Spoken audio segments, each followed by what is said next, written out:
What's up, everybody? Welcome back to the channel. If you're watching this in the future on a replay, what you're going to want to do is go ahead and skip ahead to about the 10-minute mark or so, because we're going to do some interactive stuff, some giveaways, and it's not going to make a lot of sense if you are watching this in the future on some date other than May 7th.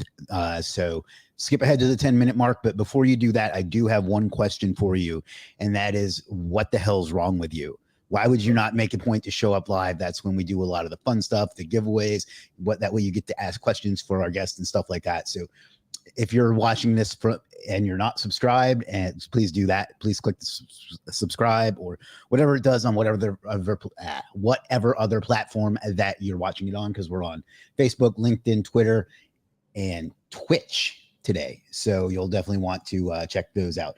Now, what we're going to do here in just a moment is do a quick giveaway to, frankly, get the engagement going, and as well give away some cool stuff that people will like. We're going to give away some legit merch. So what I'm going to do right now is, before I get into that, I'm going to ask if anybody that's watching could please let me know if the sound and picture quality is okay, because I don't want to be talking to myself, at least not in public. Maybe when the cameras are off, that's a different thing. But for now, just let me know how the sound and picture quality is, and we will get started here in just a moment.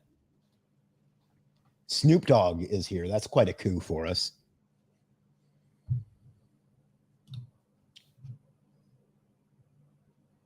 All is okay. Great. All right. So I'm going to go ahead and share my screen because we got a lot to do today, and I don't want to waste any time. All right, this is the legit merch store, which finally has the correct logo, although I have yet to update the favicon because I have more important things to do.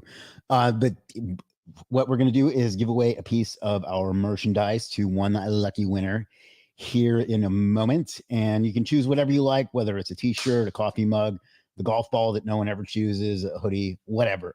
And I'm going to ask you to type in a single word here in just a moment, and then we'll let it go for 5 minutes or so, and then we'll pick a winner, and then we'll get into it with today's guest. So let's go ahead and choose this one. I chose Parasite SEO as the title of this because I want to rank for that term. So we're going to put today's word is going to be parasite. So go ahead and type parasite in the chat or in the comments or wherever it is you do, wherever it is that you're watching, and we'll go for it. Sam says, send me that golf ball or negative SEO attack. I will use legit contractors for it.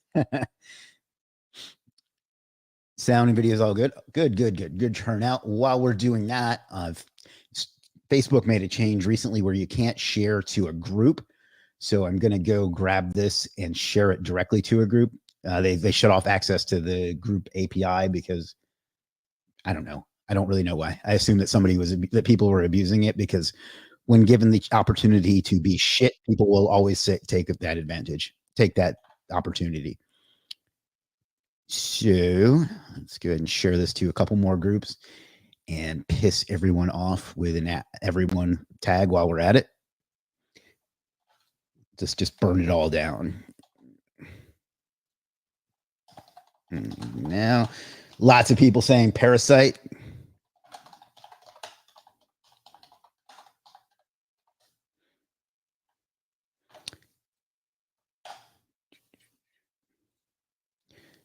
And we'll do it in one more place.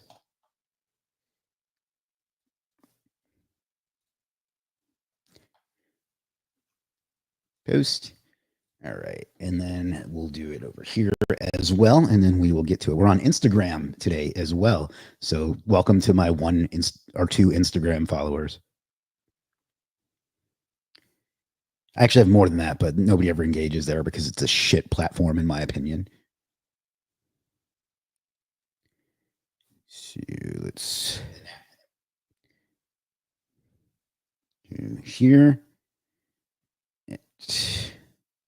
Followers. Highlight. Commenters. And I'm just saying what I'm doing, so we're not sitting here in silence, because that's awkward.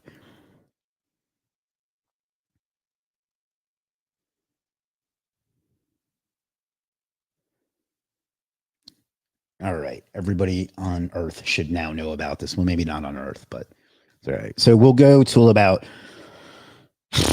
12:08, and then we'll pick a winner, and then we'll get into it with today's guest. Good turnout so far today, which makes me happy. I knew there would be.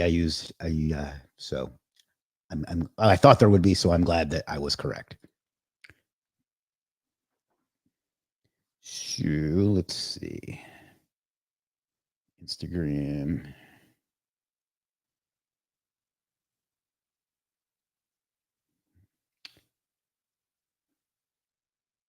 All right.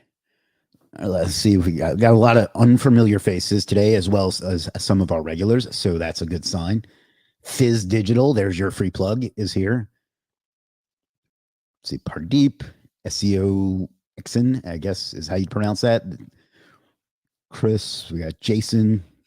Lots of great folks here. Stephen Kana from White Press sent me another 10, whatever the Poland currency is. So thank you, Stephen.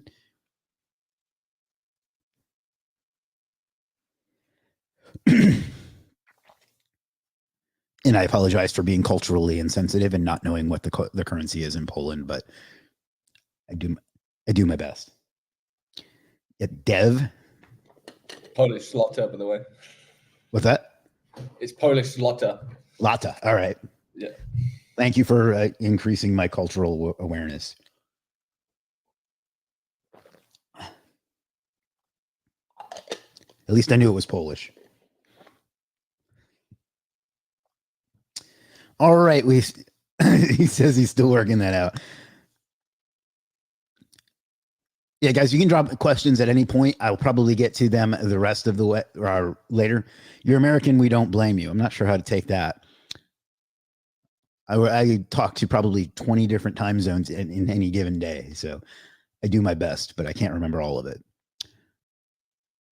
All right. We got less than a minute remaining. I don't know exactly how much less because the Windows 11 clock doesn't show the seconds, which I've never understood, but it is what it is. I complain about that every stream too. I basically just want to make sure I get that in at some point. It's like a catchphrase or something now. Big turnout today. Lots of people on X/Twitter. Calling it X will never make grammatic sense to me.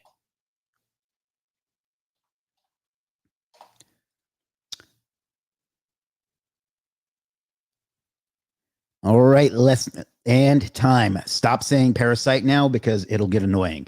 We're going to choose a winner, and then we're going to introduce our guest and go from there. Nope, not me. That's the second time that's happened. So let's try that again. I already have plenty of legit merch. I don't even know what to do with it all.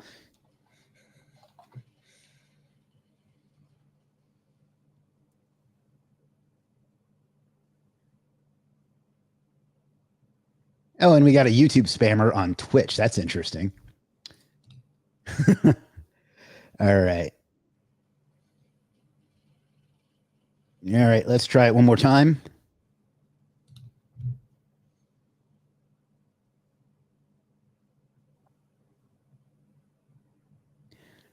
And the winner is CH Anise. So congratulations, CH. What you're going to do is first go over to shop.legit.com, pick out whatever it is that you want, and then you're going to go over to the main Legit site and message support. Tell them what you want. Tell them what you want. And then if it's like a t-shirt or something like that, tell them your size and tell them your mailing address, and they will ship that right out to you. So congratulations, CH. I guess this is how you'd pronounce that. That's this week's winner of some legit merch. So enough of that. Please stop saying Parasite now. That really gets, and I don't care that you're not getting orders on Legit. I'm sorry to say. All right. Welcome, everybody. I'm here with today's special guest. I've been trying to set this up for a while, and that is Charles Floate. Now, Charles is an industry expert and veteran and somebody that's been around as long as I've been in SEO. And he's somebody who I've gotten to know mostly through Twitter, but through some other things as well. And he's been a big help to me in a lot of different things. And Charles, how's it going? It's going amazingly, Chris. I appreciate that introduction. Thank you as well. You've been a great asset to the community as always as well. I appreciate that. Thank you. So why don't we just go ahead and get started off? Just in case there's anybody that doesn't know who you are, can you just tell us your background, your origin story, and what you're up to now? Yeah, so I've been a SEO since I was a teenager. I started kind of working on my family business when I was literally 12, 13 years old, doing SEO, learning generally from like gaming forums and random blog posts and stuff. And eventually I kind of realized I hated high school, was already doing my own websites and earning some decent money from them with a mentor of mine called Todd Foster, who's now running one of Canada's he's right now running one of Canada's biggest agencies. And we ran a lot of like made for AdSense websites, some YouTube networks, some private gaming servers, things like that, until, we ran into an array of issues and stuff. And then I got kicked out of high school when I was 15, ended up applying for jobs and immediately getting interviews for SEO engineer positions within my city. I had 3 interviews, walked into the first one and got offered a job, took the job. With it, by the time I was 17, I was head of SEO for a London firm. And then I realized, my boss turned around to me one day and said, "Look, I think you have an issue working for other people." and I quite agreed with him, to be honest. And I left there and then basically on the spot and never looked back really. I ended up within a kind of few weeks of leaving that job, I was the first ever person to guest post on Matthew Woodward's blog with a huge case study on doing SEO for ranking for like Brand Fishkin's name and mods and things and stuff with some black hat SEO back in the day.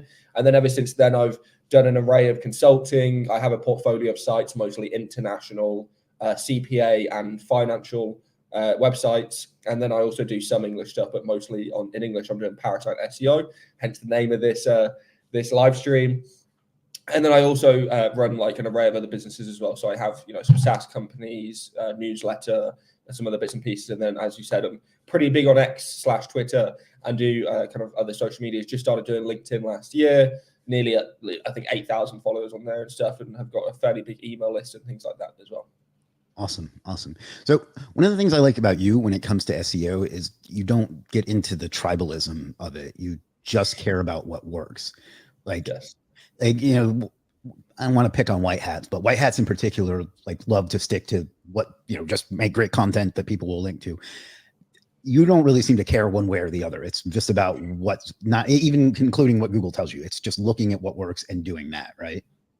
Yeah, exactly. Yeah. So it's kind of a stoic/investor mindset of you do everything based on analysis and research, and you don't take speaking points and things especially from industry points that are biased. You don't take them into account in general because you do everything again based on that research and analysis. So it's not even kind of taken from the SEO industry. It's just based on a lot of the other influences that I've gotten as a young man kind of growing up in this industry, right? Yeah, I think that's one of the reasons I get along well with you is because I feel the same way, not just about SEO, but in general. I want to make decisions based on information and not on my feelings or my gut or my instinct or anything like that, or what somebody told me to do, And so I try to apply. I mean, I'm human. I still get emotionally invested in things, but for the most part, I try to apply that to everything. And for whatever reason, that's not common in SEO. I mean, would you agree with that? Yeah, I think it's not common in life, right? Like there's an abundance of kind of like irrational people at the moment, kind of seeming, and it is to an extent that kind of thing of like the loudest voices become the voices that command most of the attention, and that is definitely to some extent. But I would say that there's a big bias in the SEO industry, and belief is a strong thing, right? Yeah. And when people kind of get years and years and years of exposure around content and case studies and stuff that are reinforcing those beliefs, then it's very difficult to change them, even when you're presenting evidence to the exact contrary to their opinion or belief, and they're still shooting you down. That doesn't really make sense. But again, it's coming from a logical, non-emotional angle and that's how you win, because it's throughout history where ego is the enemy, right? Where it's kind of been the downfall of many a man. and making sure that you're not irrationally responding, you're not emotionally responding, and you are logically planning things out, and you've got a strategy always, and you're always sticking to that strategy.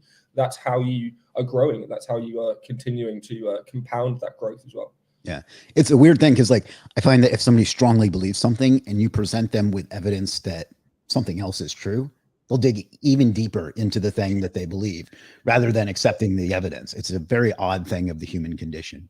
But I think that relates to SEO today in today's topic, in that what we probably wish worked was like just making content and making websites and stuff. But what's working better than anything right now is Parasite SEO, right? Would you agree with that?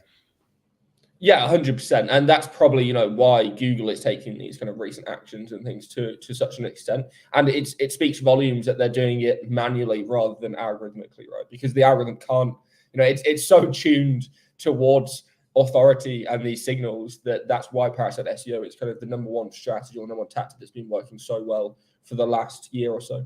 Yeah. So just in case somebody watching doesn't know, can you just briefly tell us what Parasite SEO means? Yeah, so Parasite SEO, it's kind of in the name of itself. You're a parasite because you're latching on to another domain. And that either traditionally that was you were using free methodologies of building pages on domain names. So traditionally it might be, you're building a Blogspot blog or a Medium page or a Reddit thread or something along those lines. But more and more recently, it's become a trend amongst just large authority news websites and publications to either sell sponsored editorials, which allow you to then just immediately rank based off of their influence, authority, and kind of generic topical authority as well, where your own website would need to be a niche topical authority around one topic. Newspapers, like the New York Times or the BBC or whatever, they can rank for any keyword because they are truly a generic authority, right? So a lot of them were selling posts, but then in the last year or so, a lot of them have now just straight up done partnerships. So they've been doing partnerships with affiliate companies or affiliate groups or media groups, where those media groups or affiliate groups have been creating content for them. They've been publishing it on those large authority websites, and they've just been cleaning up. Yeah. Like the best example of it, which have now, I think, deleted a lot of the content and have been hit by Google manually, again, not algorithmically, was the Telegraph in the UK. That had a betting section that was ranking for basically every casino and gambling keyword in the UK. And by some estimates, it was pulling in £5 million of commissions a month from their business, which is, that's around $7.2 or $7.3 million per month that they've been pulling in commissions as a partnership. And again, it's likely that they were splitting that 50-50 in terms of the profits with the partnership company that they were doing it with. But again, there's no basis on why they should rank, right? Right. When you're looking at what Google is saying, they're saying EEAT and helpful content and all of these kind of things. But these are new authors on large sites immediately ranking with no kind of middle ground and stuff for there to be user signals and things like that to actually measure helpful content and all of that kind of stuff. So Parasite SEO has been a massive pain in Google's side because it disproves their documentation. Yep. And it's been just the number one strategy for the last year or so. Yeah. Yeah. I saw a tweet today or whatever the hell you call it now, that said, it was for best online casino. And the number one result was, I want to say it was Forbes. The number two was Reddit. And the number three was USA Today. Yep. Yeah. That's a great example of it. And for whatever reason, the gambling niche, it seems to be particularly, I don't know, it seems to work particularly well there. So, yeah, I think the commissions are just so high. And the traditional kind of gambling affiliate websites don't have the authority that these newspapers have. They're like DR70s, 60s. They're competing with DR92, DR93. Like, they're just not going to be able to win, especially when those sites, publish 2,000 pages or whatever of content through these media partners and things, right?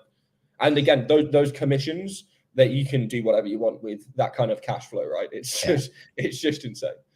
Yeah, and I mean, I know most people don't like him, but it reminds me of this quote I heard from Tai Lopez. He says, "You can be right or you can be rich."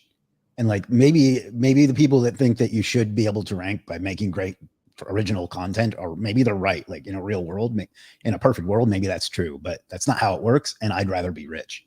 So like, Parasite is what works right now, right? Like, there's no reason not to do it other than if you don't have the budget.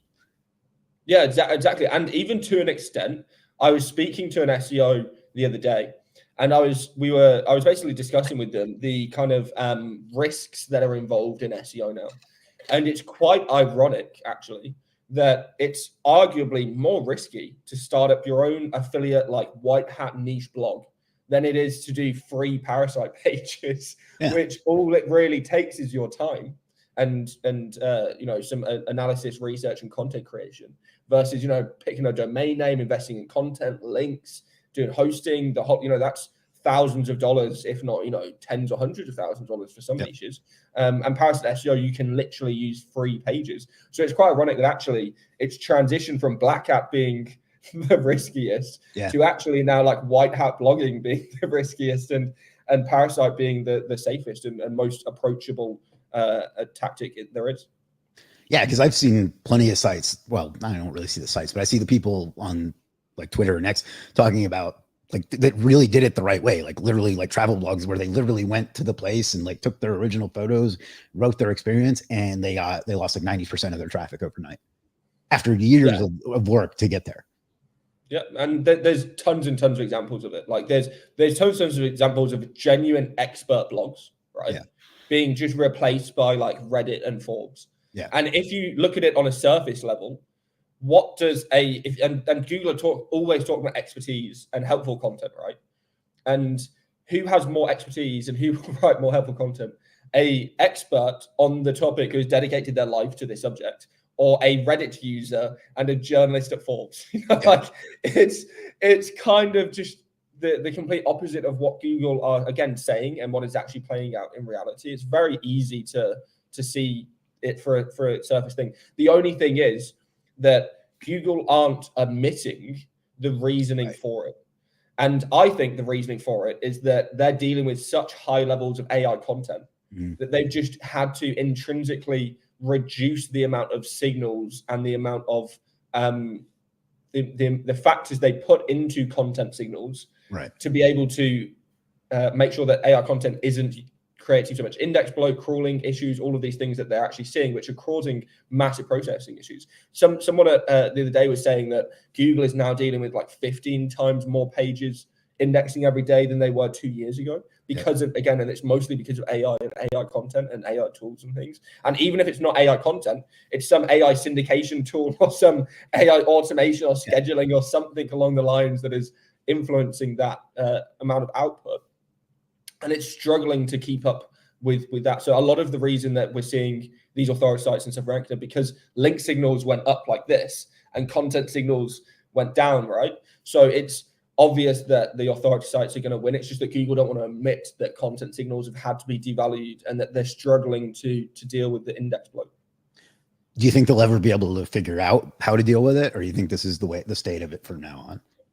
So the issue isn't actually like so at the moment the technology is catching up in terms of like processing power and things. The issue is storage, right? When we're starting to run out of technological advancements around storage and compression and things like that. So there's literally only so much data Google can hold. Right. Even if they upgrade their data centers and stuff, right?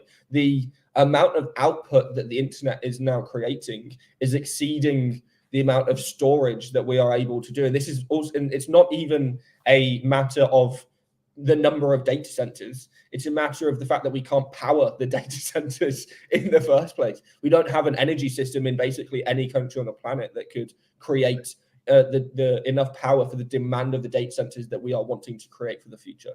And that's going to show very, very quickly with a company like Google that rely on that storage. And that's why, again, they're struggling with it. But they can't admit any of this.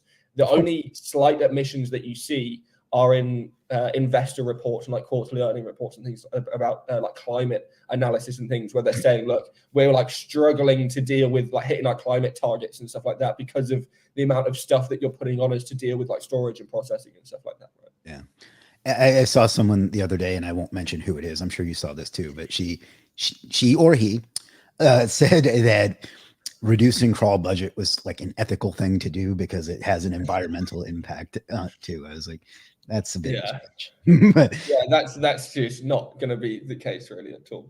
Yeah. And arguably as well, it's it's dependent on Google actually to reduce crawl budget, not really yourself and stuff, right? And arguably, if you're reducing crawl budget for your own websites and stuff, then you're harming your websites and clients. So I would say that, yeah, ethically, right, you're either, it's like the kind of trolley dilemma where you're either harming the clients or you're harming the environment. But even so, the environmental difference is minuscule in like reality and things, right? And it's the responsibility again isn't really on you; it's on Google, who are doing the crawling in the first place. Yeah, and that particular tweet I think was just a virtue signal more than anything. There's a lot of that going on in SEO, unfortunately, especially at the moment. Yeah. And like I said earlier, it's like they're presented with evidence that what they think doesn't work. So instead of changing, they just dig in. Yeah, it's a weird thing of the human condition. So so before we move on from Parasite, what are do you have any advice on like what some of the best places to get them are? Is it Reddit? Is it Forbes? Is it Medium?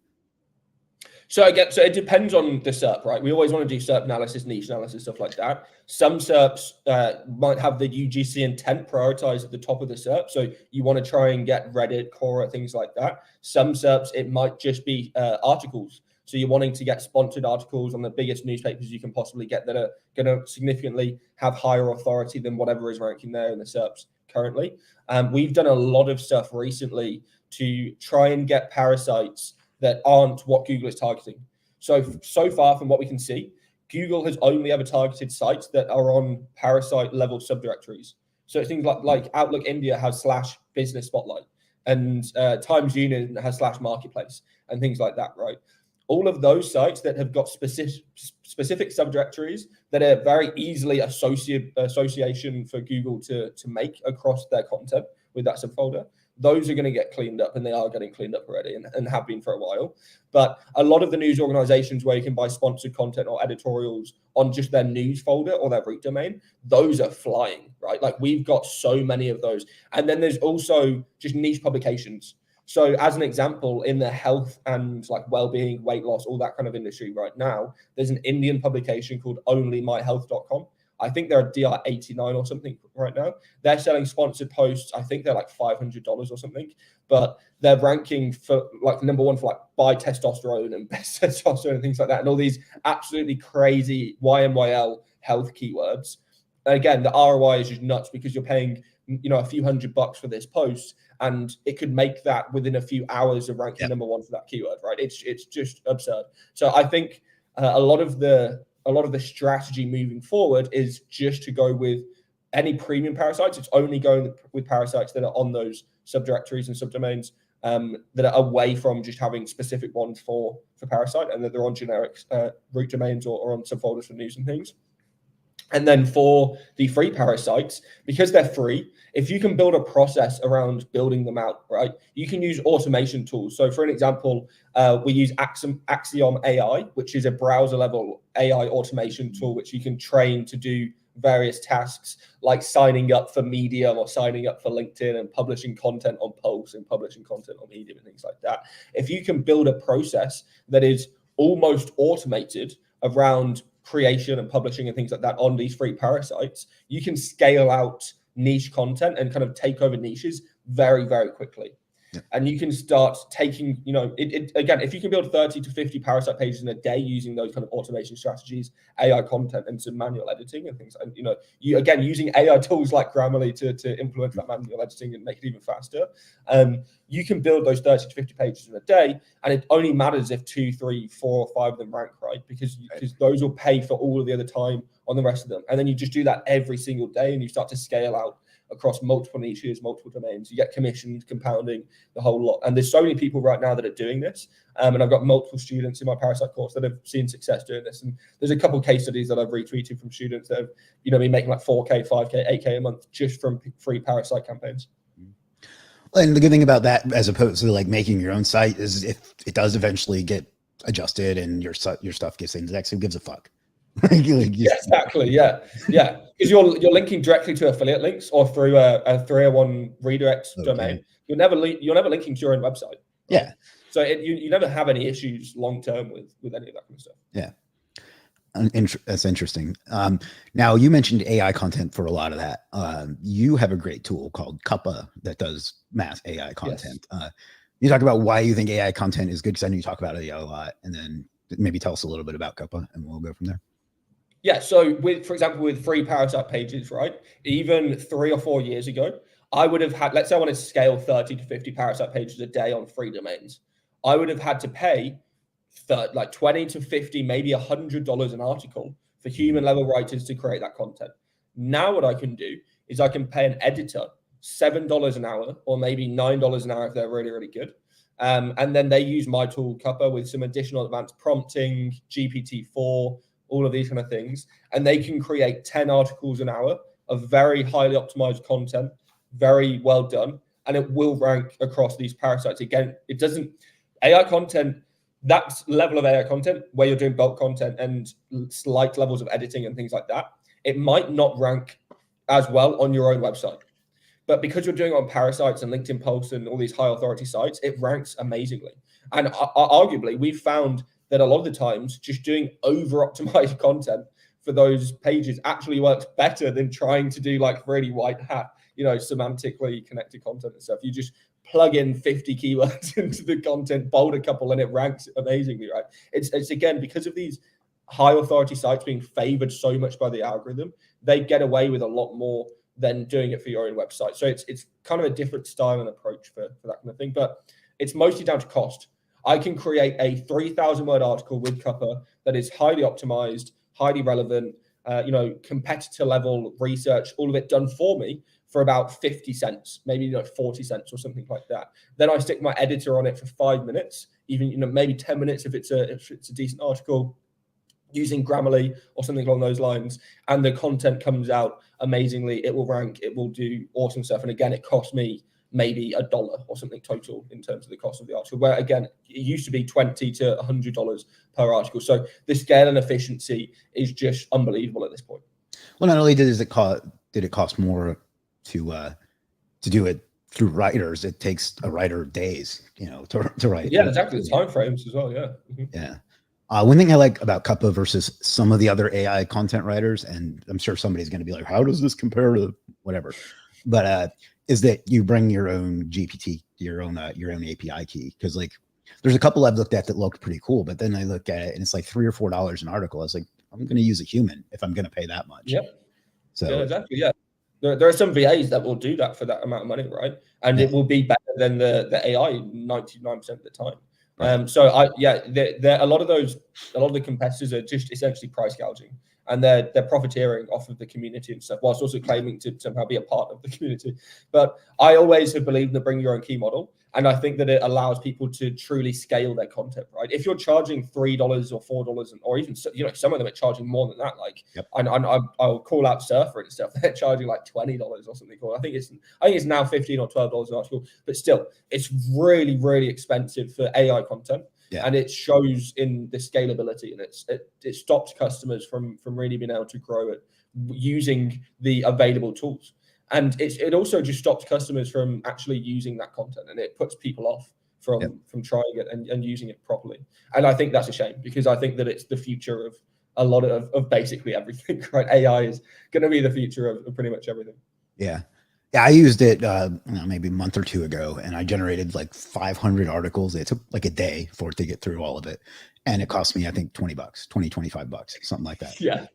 Yeah, it's so cheap, man. It's crazy, especially if you do the bulk generation, you do your own presets, you do everything. You don't generate images. The most expensive part is image generation, and a lot of the time the images aren't great unless you're doing really, really good advanced prompting and stuff. But that's manual stuff again for each individual article and things. And we've been able to put like mid-journey and stuff into Cuppa and things, which allows you to also generate some even better images than just DALL-E and things. Yeah. And you said AI is the future of everything. I agree with that. I know you're not really on Facebook, but I made a Facebook post yesterday about how that's the direction we're going, is we're making the platform legit more AI integrated, where it'll use the data that we've accumulated over the last almost 7 years by the time it's ready, to figure out what people that have similar use cases do, and then connect that to the best people to do that. That's kind of our direction with AI. And like I said before, you can either accept the way things are, or you can live in la la, and you can either be rich or you can be right. And I would like to be rich. So it's also been throughout history, right? Like there's been technological advancements throughout history, which has just shown to create turmoil within specific industries. And that's going to be the case across all industry, basically, going forward in some way or another. So you want to just prepare to be able to adapt to it, see what's coming, be able to know what will affect your business, what will affect your life, what will likely change things, will it improve things, will it make it worse, will it take money and cash away from your pocket, right? All of those things, because it will, like eventually this technology will, and if we let it, it will become centralized. So all what will happen will be George Orwell style dystopian stuff where these mega corporations control 99% of the world because they control centralized AI technology, which again controls everything else in turn. I mean, ChatGPT has been out for less than 2 years, and look at the impact it's already had on our entire society. Yeah, exactly. And look how many SEO agencies and content agencies and things have gone out of business in the last couple of years, right? I can literally name, and I'm not going to because I would feel very bad doing that on here, but I could name at least 24 different agencies that I know that have gone either bankrupt or into administration or have gone out of business and just had to close down as a direct result in some way of AI affecting their business. It's absolutely, like, I'm not ashamed to admit, it's absolutely affected our content sales. Like that was like competing with SEO as our biggest category for a long time. And now it's like in the maybe 5th as far as categories. It's dropped. I don't know, I have the exact number because it fluctuates month to month, but it's at least 75% less than it was in October of 2022. Yeah, I've heard from some content agencies that they've had 90% losses, right? Like the only ones that I've really seen that have slightly improved are very niche specific agencies that have got expertise in things like law and engineering and stuff like that can create content that has to be legally checked and observed and, you know, financially regulated and things like that. But in general, you know, most agencies and stuff are struggling and have had to adapt. And that's also why I think there's been a massive uptick in link building agencies or content agencies switching to link building, right? Yeah. So a lot of people are afraid to use AI content because I don't really know why, to be perfectly honest. And they'll cherry pick reasons why. Like the update that came out in March, a lot of heavy AI sites did get like penalized, manually penalized. Like, but I felt like they were picking on people that threw it in Google's face. Like Julian, his site got smacked. And I think I use the analogy of a police officer. Like, it's not that they can't detect it when you're going too fast, but if you go 5, I don't know what you call it in Europe, but 5 or 10 miles an hour over the speed limit, they're probably going to leave you alone. But if you go 100 miles an hour over the speed limit past the cop, they're going to slap you. And I feel like that's what happened with that. But in your opinion, do you think Google can or does give a shit about AI content? So I definitely, so number one, I actually don't believe that they're doing AI content detection quite yet. I've heard from a few people that have gone to internal Google presentations where the engineers have talked about various ways that they're detecting it. And the funniest one I've seen is a slide where they were using TF-IDF, if you remember that. Yeah. I'm not even joking. Yeah, they're using TF-IDF to reverse engineer AI content.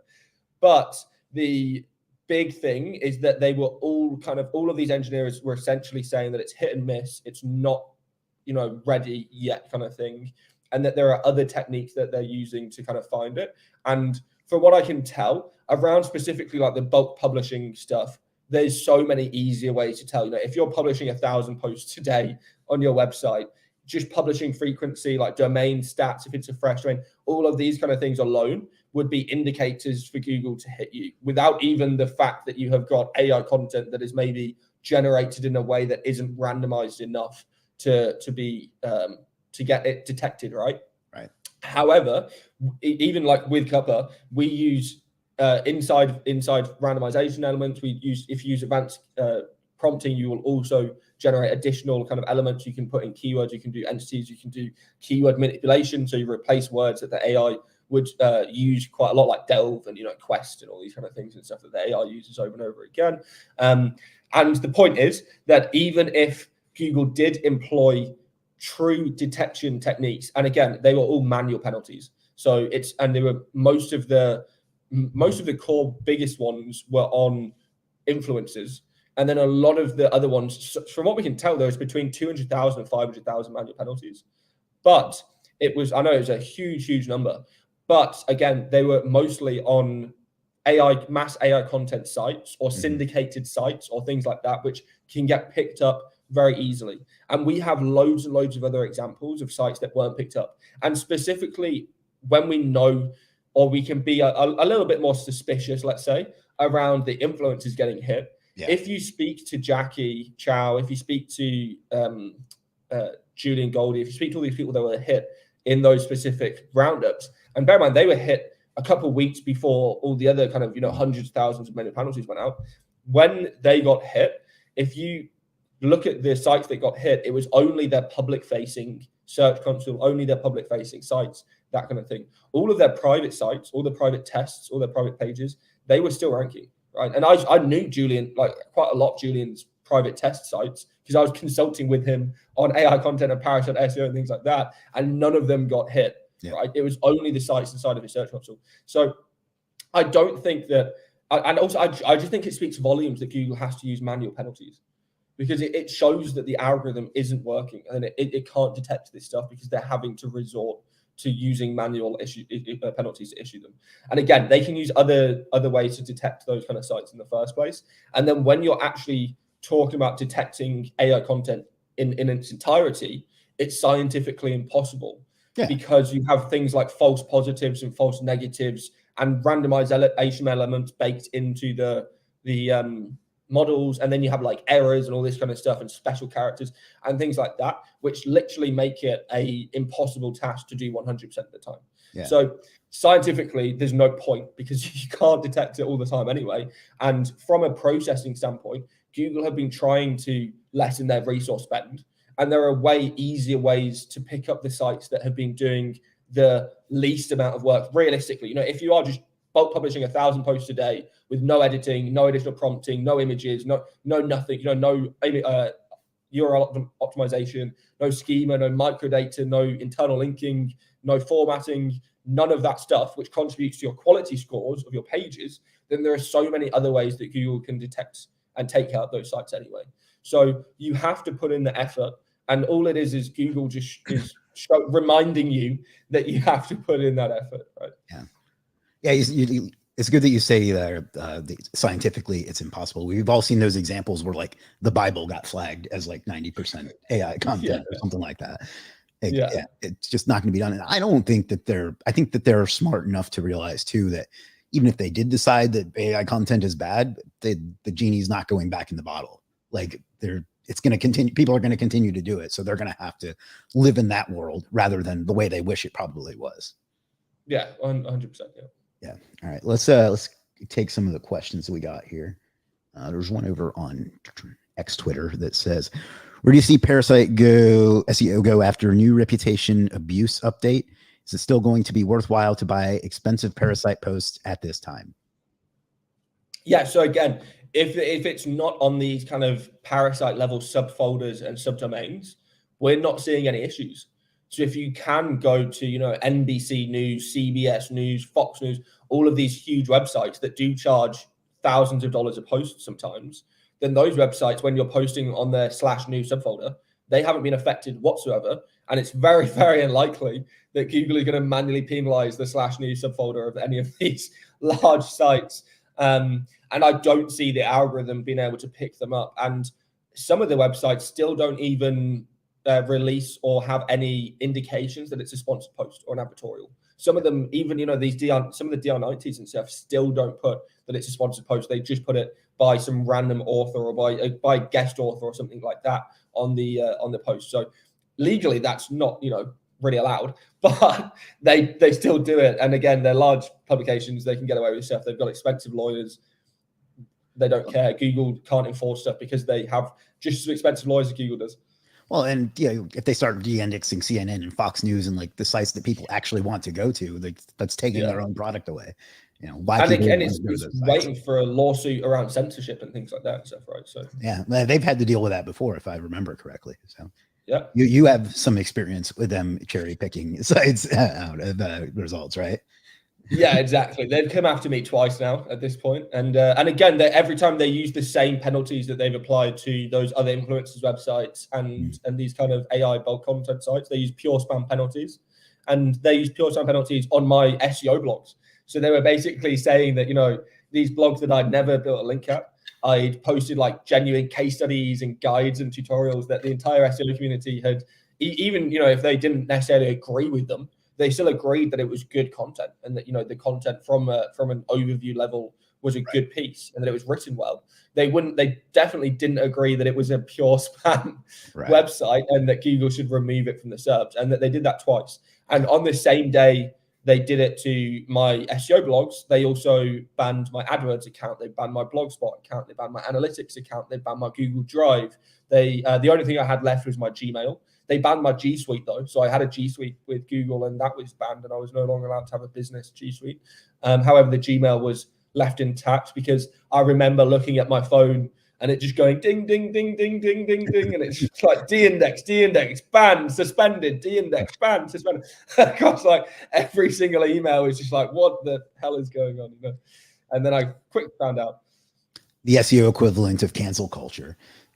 Exactly. Yes. But ironically, I got within the kind of months following that, my blog that they de-indexed had more traffic than ever because that brought so much attention to my name. Like I was the first person doing it. All the kind of white hat industry folks like Marie Haynes and things were talking about it and giving their opinions and saying actually they think it's personal and that it doesn't make sense that it's pure spam and things when there is genuine good content on here. There's no negative links. I think my site had like 97 RD or something at the time because it was in my charlesfloate.com because it was a new website. And again, the second time they did it, it's de-indexed. I still have a penalty, but it's indexed. So interesting. Yeah, and Marie, might not be very, very long after saying that, but And people like Marie are people that disagree with you on almost everything. Exactly. Yeah.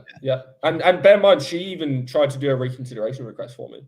And we tried to do one together and it got rejected. So yeah, I have some experience in that myself too. My site Superstar SEO got penalized twice because reasons that I don't know why. I don't really care. Yeah. Like it's not that big a deal, but yeah. So I've been there too. We got penalized. Like Craig Campbell got penalized as well, right? And Agent Black Cat got penalized and things and stuff. There's been a lot of people that have got hit. Kyle Roof is probably a very good example as well with his Lomix and stuff as well, and he got his sites removed as well.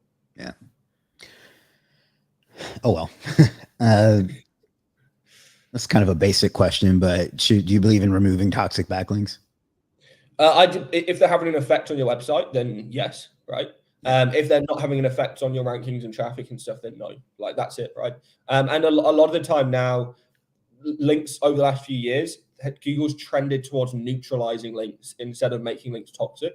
Whereas a few years ago, if you had a couple of toxic backlinks pointing at one page, it was pretty much game over for that page. Like, and you could effectively do that with like negative SEO for quite a few pages as well. It was hit and miss negative SEO, to be fair, but it still worked quite frequently. And the Google, like I said, have kind of moved towards just neutralizing links instead of having toxic backlinks. And I think it's like a processing issue where they're just reducing crawl budget. And instead of seeing if a link is toxic or it's turned positive or something like that, they just make it neutralize and then don't crawl it until every like 31 days or something. So they massively reduce the crawling and processing power and stuff against a lot of these links, which makes sense, to be fair. And is one of the ways that they're just trying to reduce processing costs and index bloat. Let's see. Calling it X sounds like you're doing a math problem. Steven says you need to convince Chris to come to one of White Press's conferences. Yes. Steven needs to get on a meeting with me and let's set up New York then. Yeah, definitely. All right, let's see. I'm not getting orders on legit. I don't care. Snoop Dogg says I usually troll people on lives, but I like Charles, so respect. Well, thank you. Respect, Snoop Dogg. I hope I'm new to SEO. I hope I can learn some things. I'll just keep watching.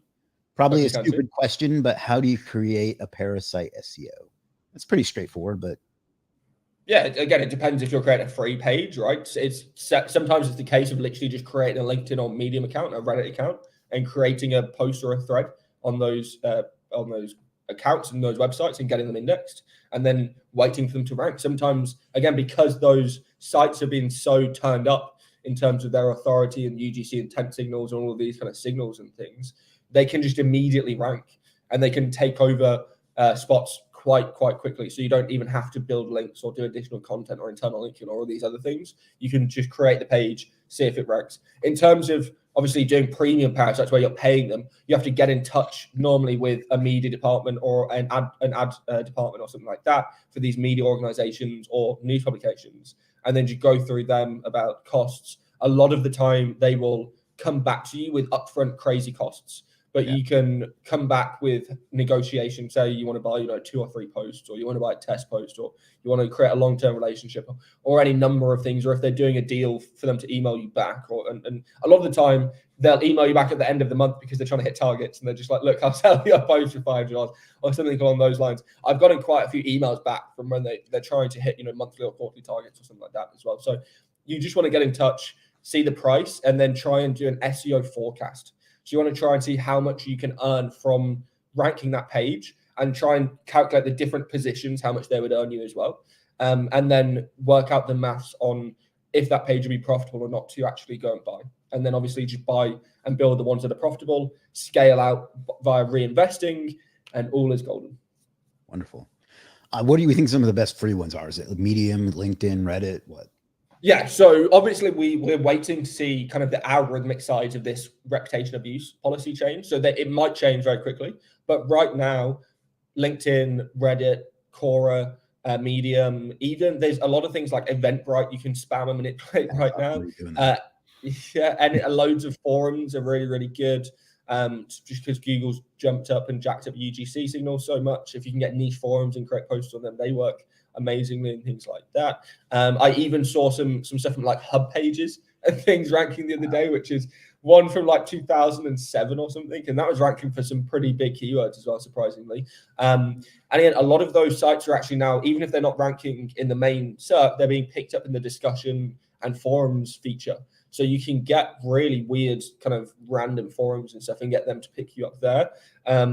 And then, yeah, there's a lot of niche ones as well. So there's lots of like little niche forums, niche blog creating sites, localized for geo-local Web 2.0 blog creating sites and things like that. If you're doing stuff in specific countries. And again, it generally works better outside of English. It works better in non-English markets and kind of outside the US and the UK even more so, right? Like there's certain countries that are just dominated by parasite pages right now. Yeah. I'll give away a little tip on one is if you have like a help desk software on your site, like a Freshdesk or a Zendesk or something like that, those, if you can get them to index, which can be a little tough sometimes, those rank really well. I've been taking advantage of that with our own help desk stuff. So little tip for anybody that wants to try that too. And most of those have a free level too. So Joshua says white hats live in la la land. I love the ideas they have, but it's not the real world. Yeah, exactly. I wish that I could make a great blog with good content and that would make me money to justify it, but that's not the world we live in right now. I'm not going to push that next question up. It says it's about Corey, so we'll leave that alone. Hello, Charles and Chris. Question to Charles.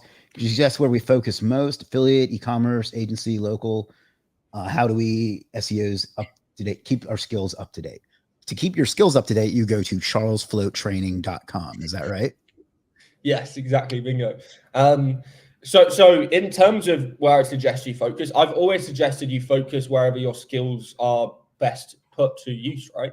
So, and also whatever connections and things like that you have. So sometimes it might be better to focus on local SEO because you're really well connected with local friends and business partners and things like that you can use local SEO to power kind of a local business environment and network that you can make way more money through that than you can probably ever do online. And you can become a true kind of local magnate kind of thing by doing that way, as well as doing loads of partnerships and powering people up and things.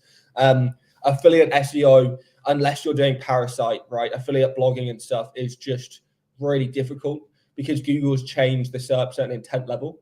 So it means that affiliate blogs, there's like one affiliate blog ranking in the top 10 now for all of these keywords. So it's very unlikely that you're going to be that one blog across all of your keywords. And even if you are, you're in position 3 or 5 now. You're hardly ever number 1. So it's very difficult to do affiliate SEO unless you're doing Parasite SEO or you're doing YouTube SEO. YouTube SEO is really good for affiliate because you can start doing kind of related videos and stuff, and they can grow beyond just the YouTube search system as well. E-commerce SEO is always a good idea, right? Because e-commerce is hugely profitable. There's a lot of new markets opening all the time for e-commerce. There's countries that are just getting involved kind of with e-commerce markets and things that you can really latch onto and grow with and kind of make a lot of money with as well. And then there's also just Google's your favorite e-commerce websites, and kind of you can automatically trust e-commerce websites from Google's perspective because of cart systems and all this kind of additional regulation and stuff. So it's always a good idea. It's just if you're doing an e-commerce SEO agency, that's quite competitive. Right, there's a lot of e-commerce SEO agencies now. There's even like a lot of Shopify SEO agencies. There's a lot of WooCommerce SEO agencies. There's a lot of Magento SEO agencies. All of these kind of things, right? So it is quite competitive. That being said, you could get 3-4 clients that could, keep you and a 3-man team going for the whole year because of the amount of money that you can get from kind of e-commerce clients, especially if you're long-term doing things like revenue share or profit shares and things like that. All right. Joshua says, should you limit your Parasite SEOs to 1 page per domain or just keep stacking? I'm not sure I get that. So, yeah. So basically, Google changed the SERPs last year so that you can have more than 1 page ranking in the SERP from the same domain name. So a lot of Parasite people now are just creating the same post on the same website, but obviously different content variations, different, URL variations, things like that. But literally targeting the same keyword, but they'll create it like 5 times. And they'll just hope that 1 or 2 of them hit, and they'll internal link, the last few to the first 1 or 2 or something like that, and try and power them up. Yeah, exactly. I don't necessarily fully agree with that strategy unless you're going into a niche where A, that Parasite's going to rank really well. And B, you're getting it a great ROI, right? So you're maybe going into a niche like crypto or casino or something, and that it's going to rank, and you're paying like $400 a post. Then yes, go buy 10, right? Because you can pay for that very quickly if it ranks. However, I like the approach of kind of the shotgun approach of just trying to build out 10, 20 different posts across different domain names and seeing which ones do stick. And then if you're building out the first 10 and you've got another 10 to go, the 2 or 3 that do go really well, the next 10 that you build from other domains, you can link to the ones that are doing really well and just reinforce those because they're getting direct competitor SERP links, right? Linking to them. So it's always, I always prefer the idea of kind of doing the shotgun method of just getting as many pages across the board. And you can reinforce it with free Parasite pages as well. So when you've done your 10 or 20 paid ones, you go and build 20 free ones as well, and then start linking those to the premium ones that are doing well, and kind of again just stacking across the board. Wonderful. All right, this question's a bit broad, so we'll try to be succinct as possible with it. But the ever-changing link landscape, that sounds like a GPT opening because they love the word landscape. What are the most effective and sustainable link building strategies for current and future SEO landscape? Don't go too deep into that because that's a whole topic on itself. But what are your favorite types of links right now? Yeah, so anything that is going to build trust on your domain name. So, all your foundational links. So your social profiles, your citations, your press releases, your reference sites, your directories, your, all of the websites, again, that can kind of contribute to the raw trustworthiness of your website and that Google will trust your website. Those are just great. And that 99% of websites and SEOs miss out on them, especially when they're building new websites and taking on new clients and things like that. And it's just the quickest win to get Google to really understand your entity, trust your website, and again, that relates to real world ranking increases as well. In terms of other stuff, niche edits have always been really, really powerful. Google doesn't seem to be able to have some kind of any system that seemingly can deal with them, and they're really cost effective, especially if you can get them on pages which have got traffic, which have got links, which have all that kind of stuff. And then obviously just authority editorials. So likewise, where I'm building Parasite pages on sponsored sites, I'm also trying to build out links from like large publications, from editorials and things as well, and trying to get them as cheaply as I can do. Because if you're paying $200 or $300 a post for DR85s, 90s, you're pretty happy with that for links kind of all day long, Yeah, I did a campaign like that like a year and a half ago where it has like the double effect because I got like listed in like Maxim and Men's Journal and a few other like big websites like that. So it gave me some really powerful links back to legit, but it also got the name out there. So it's like there's a Yeah. win-win there. Yeah, exactly. And even if you're selling to clients, a lot of the time there's kind of like an ego play that you can sell to clients, whether you're like, hey, look, I can get you featured in Forbes or entrepreneur.com or Inc. magazine and things like that. With interviews with you as like it's going to be your face with the Inc. logo right there. Yeah. And the CEOs, a lot of the time they bite, right? And they will spend company budget to kind of get their own face there. And so. Yeah, even though they don't know that no one's ever going to read that unless they share it. Exactly, yeah. The only people that are reading it are them telling people to go Google their name and reading it. So the next question is basically, how can local SEOs take advantage of Parasite SEO? Yeah, so if you've got a local map pack as the first result, it's basically impossible, right? You need to rank your map listing because 90% of users are going to click on one of those map pack listings. They're not going to click on the organic results. If there is no organic, if there's organic results or there's no map pack or the map pack is beneath the organic results and you've got maybe the first 3 results are organic and then it's a map pack, that's where you can do Parasite SEO. And a lot of the time you can do local newspapers. So a lot of the time, as a big example, dallasnews.com, they've since got hit, but they were selling Parasite posts, so they were selling sponsored posts. And a lot of people in Texas were using them to rank for all sorts of localized queries. So things like, payday loans Texas or cosmetic surgeon Texas, rhinoplasty Texas, all of the local queries on like Dallas and Austin and things like that, because it has got so much localized power, so much authority. It's like a DR85 or something. It was just completely outranking every other site that was actually creating any pages there. And even if there was, like DR90 sites like TripAdvisor there, because it was a content piece, generally it would outrank them as well because it actually had more content for Google to read and optimize for the SERP than just automatic programmatic plays, right? Yeah, I forget what it is, but Jackie has one that he likes to share on Outlook India. That's for some local term that he shows. Like best Vancouver real estate, I think it is. Yeah, something like that. Yeah. So that's Fizz Digital. There's your free plug. Says, excuse my lack of knowledge. How would one use Cuppa for straightforward SEO for blue collar sites like HVAC, plumbing, general? You kind of just answered that, but you can kind of. Yeah, no. So there's actually, if you join, when you sign up to Cuppa, bear in mind you can get a free trial, so you don't need to pay for anything. When you sign up to Cuppa, you can join the Cuppa Discord, and we've actually got a section. We've got a section for local SEO, but we've also got an area that Todd has been sharing localized case studies in.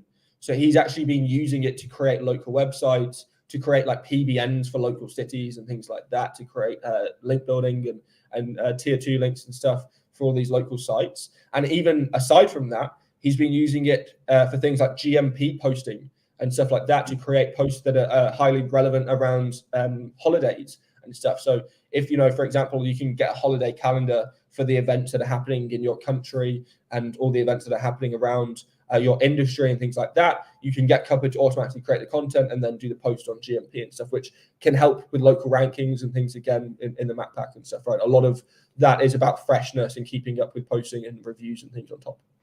And for the Americans watching, when he says holiday, he means vacation. Yes. Yes. What are some SEO techniques that work? This is kind of a broad one too, but what are some SEO techniques that worked in the past that don't work anymore? Just adding great content is one that doesn't work anymore. Unfortunately, just great content, keyword stuffing. A lot of the old school automated link building stuff doesn't work Magic anymore. submitter. All of that kind of stuff. There's, a lot of like the old automatic local page builder plugins and things like that. They don't work anymore. Like there's a lot of stuff that just doesn't work. And a lot of it is around like link building where it's like, social bookmarks or all this kind of stupid old school style link building stuff that just Google has neutralized a long time ago. How would I know if bad links are impacting the site? If your ranking goes down after you build links, they're impacting your site. I don't think that needs any. Sometimes though, you can see initially your rankings go down and then they will go back up. Yeah. Like sometimes links, like for some weird processing reason, maybe it's something to do with like Google Stats or something. I've seen pages before a link goes live for the next 2 days, it drops 5 positions as soon as the link goes live. And then a day after that, it comes back up 19 positions and is number 1, right? And it's higher than it ever has been before. And I think it's something to do with like a reactive thing where Google's seeing if that link was meant to be there or not. And it's also an additional kind of processing thing where it takes Google longer to do the processing checks. And it maybe thinks it's a negative link initially. And then after it does processing checks and comparisons and things like that, it actually says that it's a good link. But you can sometimes see an initial drop and then it can bounce back up. Yeah. As a link seller, those are the fucking worst because some people will monitor it and say that your link is bad. And then, it turns into the whole thing. So. On WebCAD Web, there's your free plug, says with search engines moving towards multimodal interfaces, SGE, voice, visual, how can we holistically, you're using a lot of big words here. How can we holistically optimize for these different modes? You can't, right? Like there's no way that you can optimize across the board because the models and the technologies and things are all different. However, what you can do is try to be the source. So there's always going to be prioritization for the foreseeable future by links, right? So all these search engines, all these initiatives, all these things, they're going to prioritize the sources in some way or another via links or via some kind of rating of authority amongst that publication.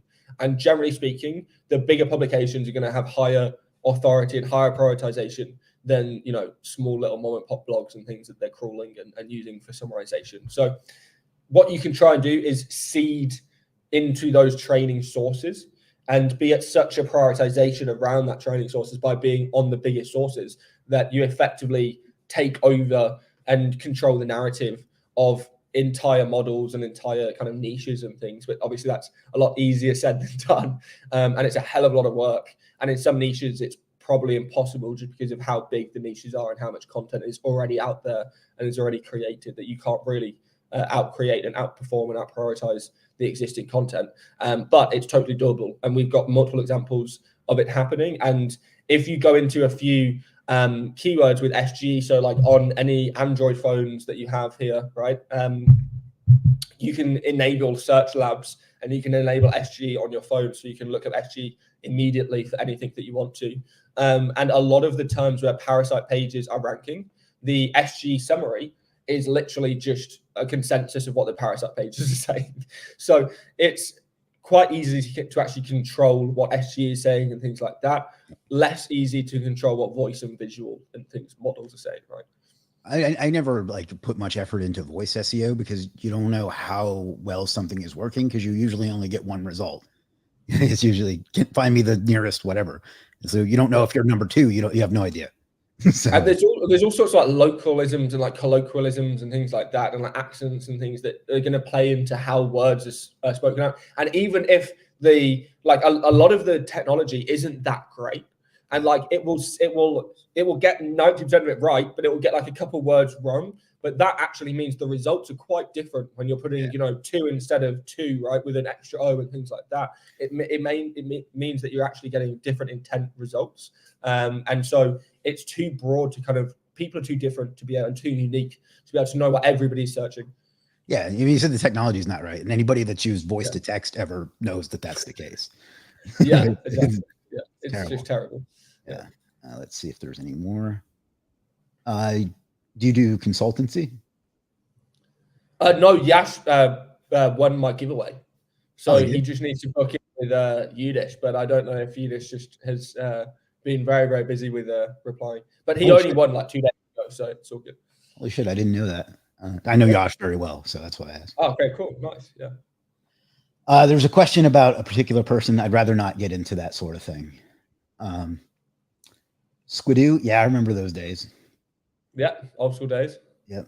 Have you worked on GBT ranking as well in local SEO? I don't know. I don't do local SEO at all. It's not my ball game. I'm doing an initiative soon where I'll be releasing some information hopefully soon with a very influential local SEO expert that is kind of fairly new on the scene, last couple of years maybe.